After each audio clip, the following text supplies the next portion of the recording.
Europe had a problem, a serious one, not enough gold. And in the 15th century, that wasn't just inconvenient, it was dangerous. Because gold wasn't decoration, it was power. Empires depended on it, armies were paid with it, trade moved because of it. And without it, everything slowed down, or worse, stopped. So Europe looked outward, searching, expanding, desperate to find new sources. And eventually, that search pointed to one place, Southeast Africa. Because there, gold wasn't rare, it was controlled. Not by Europe, not by Asia, but by an empire most people have never heard of, the Mutapa Empire. At its peak, Mutapa didn't just have gold, it controlled the flow of it. And for a moment in history, that made it one of the most powerful empires on earth. So how does something like that just disappear? Before outsiders arrived, before maps were fully drawn, before the region was understood by the rest of the world, Mutapa was already established, not as chaos, but as structure, organized, deliberate, controlled.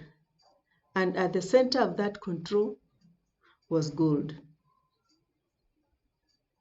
Gold in Mutapa wasn't just mined, it was controlled at every level. Who could dig it? Who could carry it?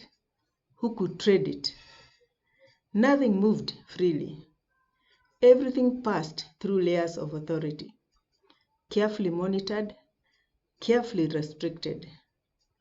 Gold didn't move all at once. It traveled slowly, from the ground to local handlers to regional authorities, and only then to traders.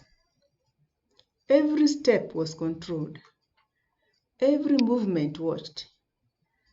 By the time gold reached the coast, it had already passed through multiple layers of power, which meant something important. No outsider ever saw the full picture. They only saw the end of the chain, never the source. And that made Mutapa almost impossible to bypass.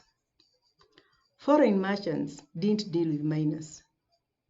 They dealt with the system, a system designed to keep power centralized. Imagine trying to buy oil today, but one empire controlled all of it. Who gets it? How much? At what price? That was Mutapa. They didn't rush trade. They didn't flood markets. They limited. They controlled. They decided. And because of that, wealth didn't just grow. It accumulated. Power didn't just exist. It stabilized. Then, the outside world caught up. The Portuguese arrived. Not as conquerors, not yet. They came looking for gold, and they expected to find it accessible. Easy to take, they were wrong. Because Mutapa wasn't weak. It didn't collapse at first contact. It adapted. Trade agreements were made. Access was granted, but only on Mutapa's terms. And for a while, it worked. But to the Portuguese, this made no sense.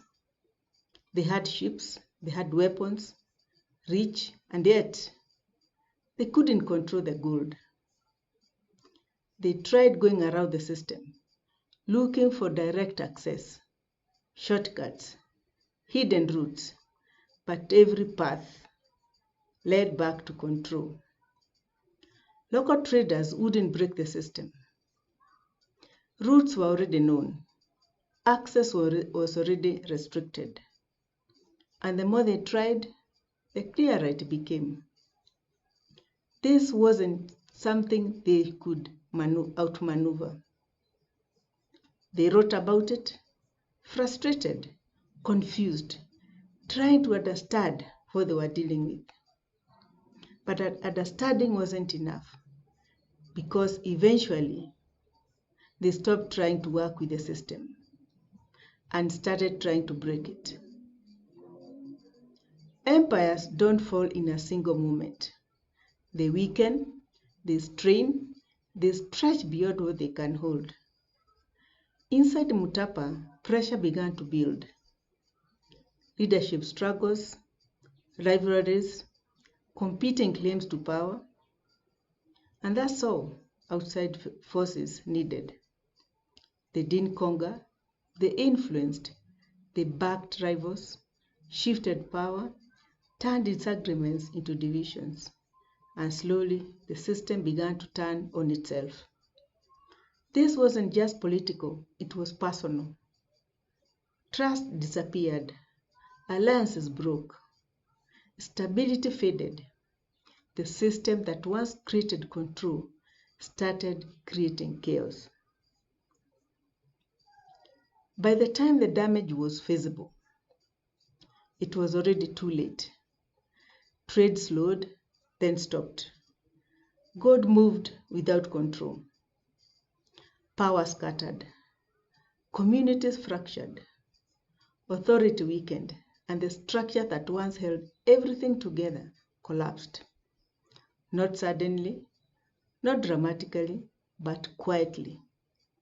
So quietly that history barely noticed. And this is where the story stops being just about Mutapa, because this pattern is familiar.